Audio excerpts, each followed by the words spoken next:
Hi, welcome to Vance Tried It. Today we're going to be making some cheddar jalapeno bites. I found the recipe over at randsfrommycrazykitchen.com. Miss Bernadette hosts that site over there. She has a lot of really good recipes, it looks like, on there. So go to that site and check it out and see what kind of recipes you can find on there that you might want to try. But right now we're going to be trying to make these jalapeno cheddar bites. So we're going to start off with 8 ounces of cream cheese. It's been softened, so that just means it's been setting out for a little while.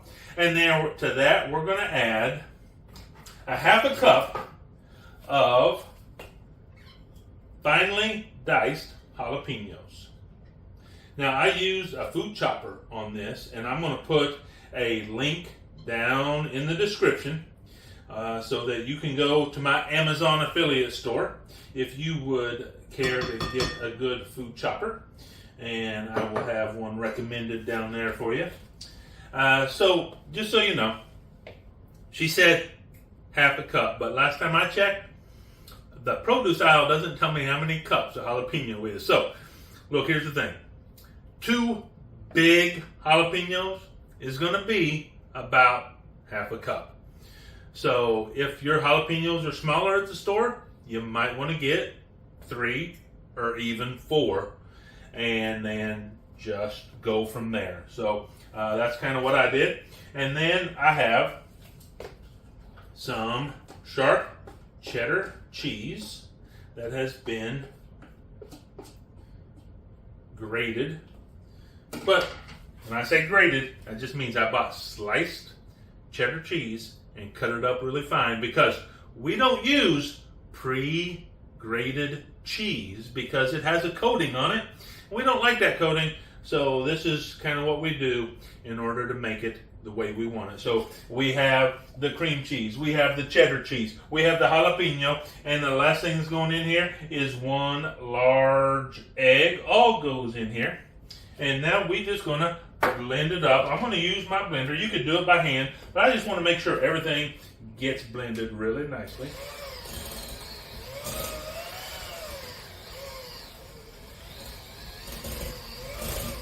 And I guess maybe I'm a little bit like Tim the Tool Man Taylor. If I can use a tool, why would I not use a tool?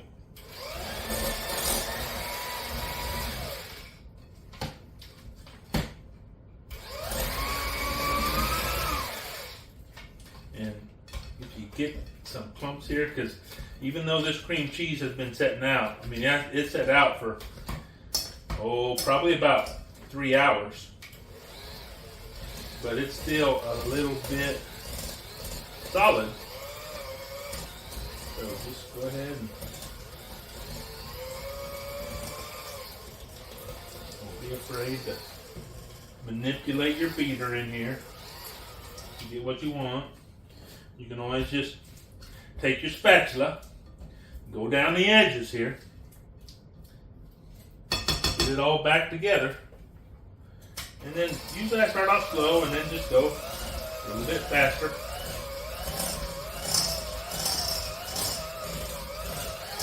You know, the main thing is we just want this really mixed well together. We want it all to be mixed up.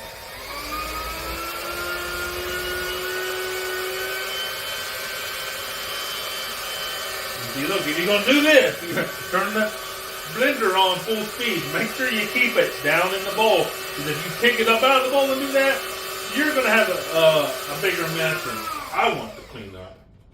But anyway, I have it all mixed together. Let me get some of these dishes out the way here, just so we have a little bit of room to work.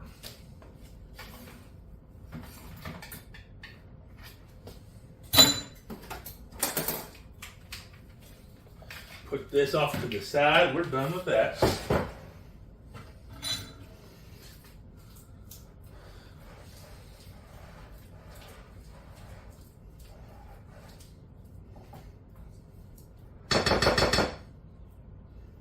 And actually, in order to make these balls, just so I can keep my hands a little bit clean, I'm going to go ahead and grab some food grade gloves. Let me just go ahead and get this stirred up even a little bit more. I'm just looking for any place that might still have some bigger clumps of excuse me, cream cheese in here. And I think that's going to pretty much do it.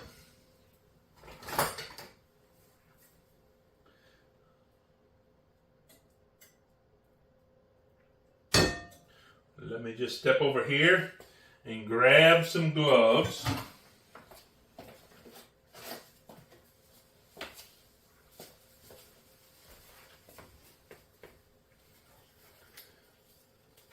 And I really like to use gloves like this. And the main reason I'll use gloves when I'm doing stuff like this is not that I don't want to get my hands dirty, because they'll wash off. But I do kind of want to avoid getting stuff under my fingernails, because I think that's a lot harder to clean up. So what I'm going to do is I'm going to take these balls, and I'm just going to make a little ball here. And in the recipe, Miss Bernadette, she says to make a 1-inch ball. But in the pictures, these are flattened out a little bit. So I'm going to make a ball. I'm going to flatten it out a little bit. And I'm going to put it in some panko breadcrumbs. Now, in the recipe, she gives how to make this breading. And she says use some panko breadcrumbs and some different spices on there. But I tell you what I did. I went ahead and I got some pre-seasoned panko breadcrumbs. And I was debating about this while I was at the store. In fact, I picked up the unseasoned panko breadcrumbs and got about halfway to the register and changed my mind. And I went back and I got the pre-seasoned. And I'll just tell you why. Because I started thinking, I think I'm going to take these breadcrumbs and then I'm going to put the seasoning in there. And then I think all that seasoning is going to fall to the bottom. And I'm not really going to get any seasoning on my cheddar bites. So I just made a U-turn right there in the store, went back and got the pre-seasoned panko breadcrumbs. And so you can certainly use the seasonings that she has in the recipe when you try this. Or you can go the easy route like I did and just get the pre-seasoned. And in fact, what I noticed, I had not seen this before, but Kinder now makes some seasoned panko breadcrumbs. They have at least 4 flavors. Now, I use quite a bit of Kinder's seasoning mixes. I like them a lot. So I would imagine that their seasoned breadcrumbs are probably pretty good. But I just got regular seasoned breadcrumbs. And just so I think we can be a little bit more sure that we're going to get all the seasoning that we want right here on these cheddar bites. Now, another thing is sometimes I'll make my own breadcrumbs. And there's some recipes I pretty much will always use my own breadcrumbs. I make a spaghetti dish that instead of having any sauce on it, it has seasoned breadcrumbs on it. And it is really one of my family's favorite dishes. And I would never try to use a store-bought breadcrumb for that. I make my own.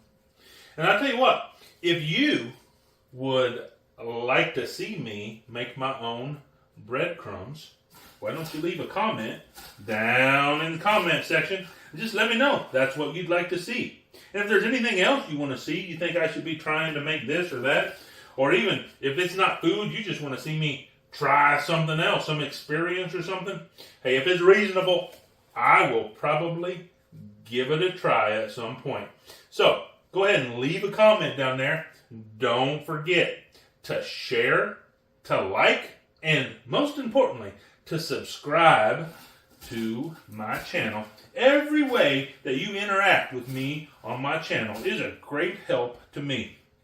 It helps me to be motivated to make more videos, and it helps other people to see these videos that I'm making. So don't be afraid to interact, and don't be afraid to go to Bernadette's website either and see what she has to offer over there. Now, I tell you what, this would be a great side dish, a great appetizer, but in all honesty, this is going to be my supper tonight. And I think it is going to be delicious.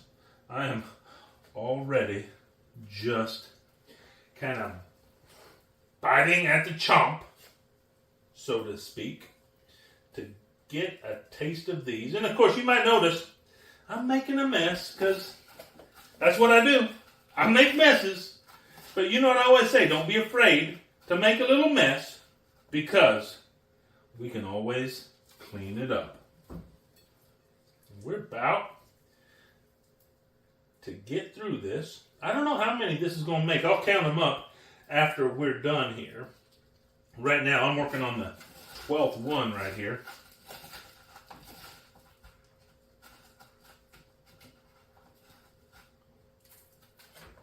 And I think we probably have 2 left in here, maybe.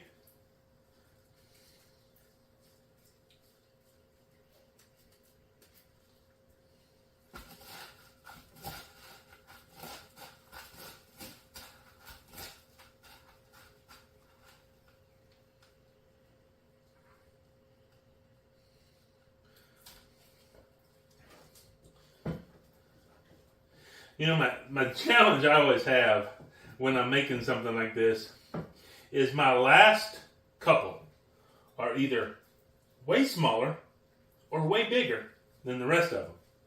Because I'm trying to measure out and figure out how to finish up and use the last of it. So the one I just made and put on there is a little bit bigger, and I think these are going to be a little bit smaller.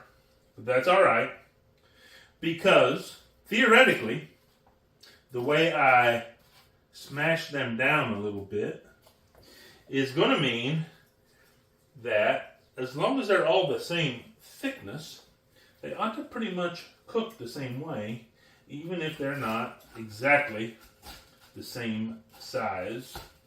So it's going to work out that way. And it looks like we're going to get 15 of these Jalapeno Cheddar Bites. Let's just spread them out evenly on here. So 15 of these bad boys on the pan, ready to go. Let's see if I can get these gloves off my hand. Just like that. Alright, so I have the oven heated up to 350 degrees. I'm going to put these in here for 8 minutes. I'm going to pull them out. I'm going to turn them over. And I'm going to put them in for another 5 minutes after that. And she says in big bold letters, keep an eye on it. Watch it. Don't overcook it. Now, she doesn't say all that, but that's what she means. And so, first we're going to go for the 8 minutes, and then we're going to turn them over and go for about 5 more minutes, but I will keep an eye on it. I tell you what, I'll get back to you when I'm ready to take these out and turn them over. Okay, it's been 8 minutes. We're going to take these out of the oven. We're going to flip them over, and then we're going to put them back in the oven for a little bit longer. Let's open this bad boy up.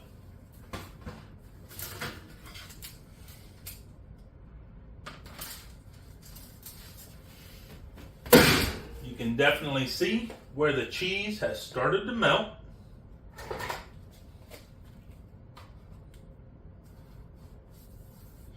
And actually, one of the things that Bernadette said is let them set a minute or two. So we're going to do that because I tried to put my spatula underneath there, and they're pretty soft right now. So hopefully let them set a minute or two, cool off. we'll let them firm up just enough that we can get them turned over really nicely. But hey, while we're waiting for that, why don't y'all tell me, what is your favorite appetizer? If you're going to have an appetizer, make an appetizer, or if you're going to go out to a restaurant and order an appetizer, what appetizer do you normally get? Do you get the Awesome Blossom? Do you get the onion rings? You get the sampler platter that has a little bit of everything on there? Because I'll be honest with you, sometimes I'll just get an appetizer as my meal. Because a lot of those appetizers come with a whole lot of food. So let me know down in the comments, what's your favorite appetizer? And hey, while we're on the topic, what's your favorite cheese? Because I think you could make this with pretty much any type of hard cheese. I don't know that I'd want to go with a super soft cheese like a mozzarella. I don't know how well that would hold up, but it might be interesting to try. But any hard cheese, maybe a Colby Jack, maybe even a Munster might work. All right, so these have set up a little bit. I'm tired of waiting, so let's just see if we can get them turned over. It's going to be a challenge, I'll tell you that much. So here's what we're going to do. We're going to use 2 of these spatulas right here. Let's see if we can get them turned over that way.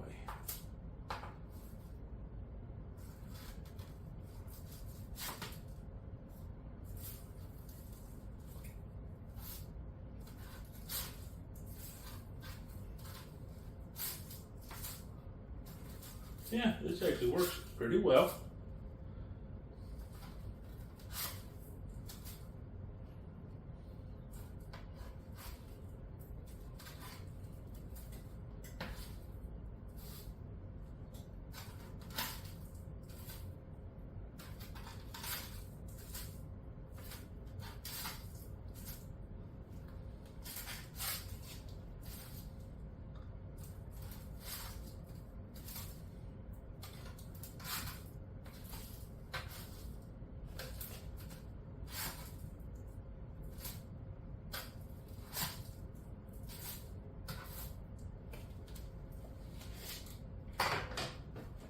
Now, Bernadette said that probably another 8 minutes or so ought to do the trick. But I look at these and I wonder if 8 minutes is enough time. But we're going to find out.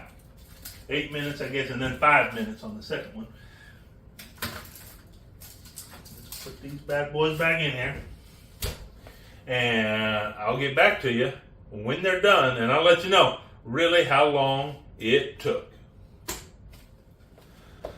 Okay, so I actually ended up cooking these for a total of about 30 minutes. And they never really did get brown like I was thinking they probably would. So I went ahead and took them out of the oven. Because there's really, I mean, they're done. Because there's not a lot in there that really needs to cook. So we're going to go ahead and give them a taste and see how they are. I've been having them cool off here for a while. So let's see where the rubber meets the road.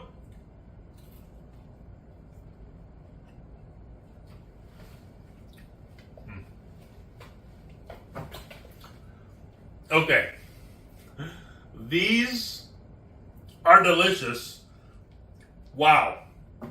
I mean, yeah. When I make these again, because I almost certainly will make these again, would I do a couple things different? Yeah. I probably would just plan on cooking them for probably 45 minutes. And I don't know that I really would need to turn them over. Although I can certainly see the bottom is certainly a different texture than the top. So maybe if I was planning on cooking them for 45 minutes, I might at 20, 25 minutes flip them over. Or maybe I wouldn't flip them at all. But, wow. These are so good. I think that probably when I eat these for supper, I'm going to be maybe dipping them in a little bit of ranch. And, whew, hey, I tried them. You should too.